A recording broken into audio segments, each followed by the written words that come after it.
In this video, we're going to be talking about soloing over the same chord for several bars. In this case, 16 bars, because we got a question from one of our subscribers, Martin Waugh, who says he's on a tangent about how to play over solid bars of dominant 7th chords, such as 16 bars of G7 in Cedar Walton's Bolivia. He says he's running out of ideas, never mind counting the bars is hard. Yeah, actually counting through 16 bars of one chord and knowing that you have to land on the E flat chord eventually in the right place is not always that easy, and it's certainly not easy to hear, especially when you're soloing.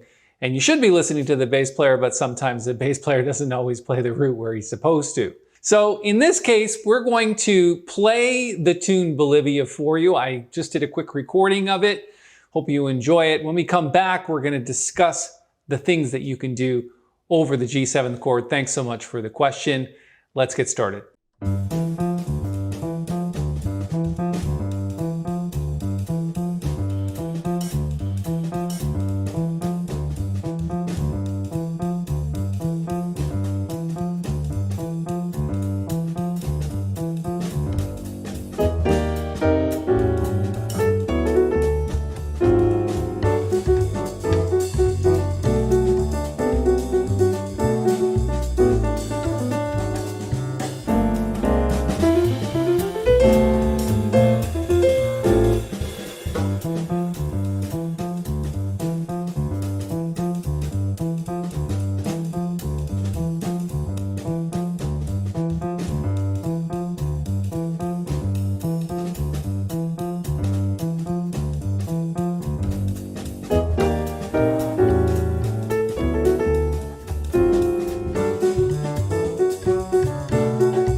All right, so take a look at the sheet of music that you have in front of you. There is this G7 chord. You can see 1, 2, 3 endings, and then eventually it gets to the E major 7th chord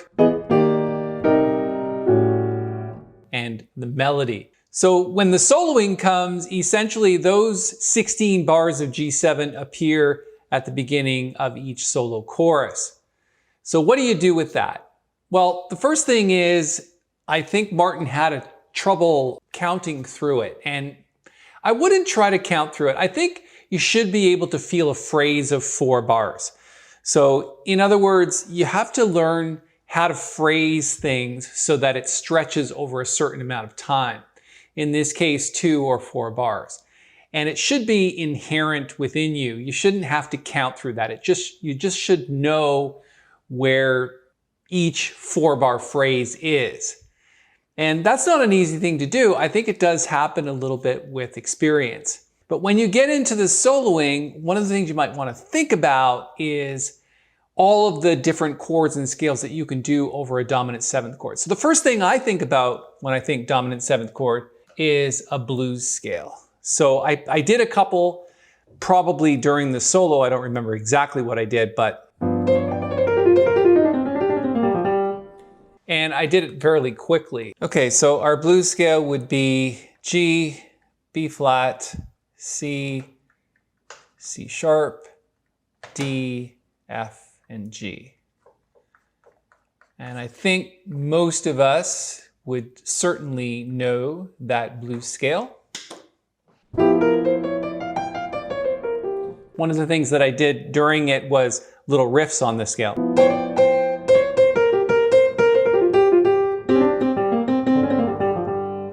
Now, you don't want to overuse it because it's a modern tune, but one of the things I did do was plunk down some force in the left hand.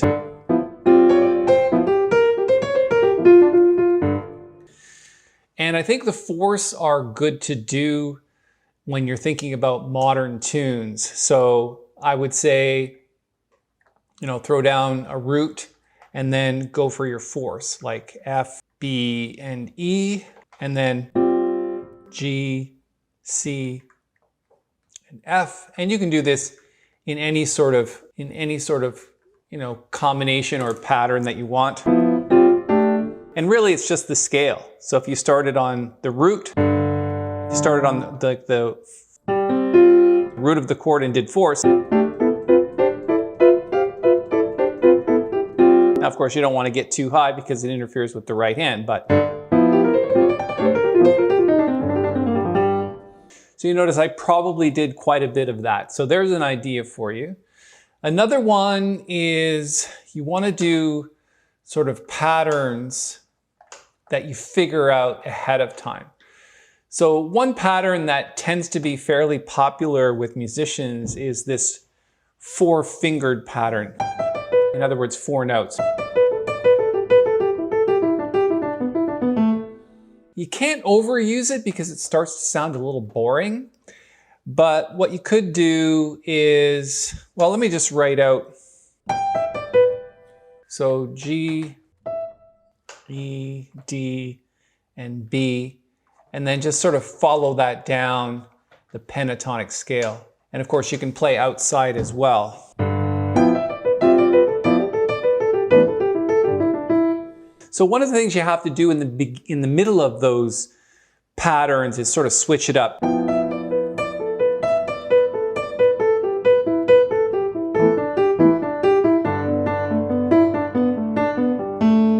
Now, again, it's not something that you would probably write out.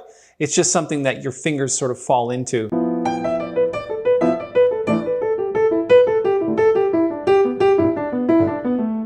So one of the things that you could do is also, instead of playing that pattern like starting on 1, you could put a rest there.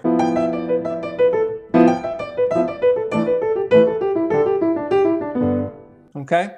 Now, you can also play outside doing that.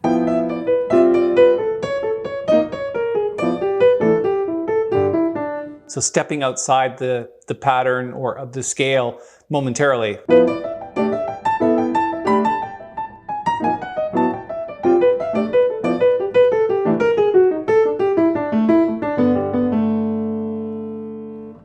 One more thing that I did in there that you might find interesting is I picked this up actually from Cedar Walton's solo, where he did these quick triplet patterns where he's going like this.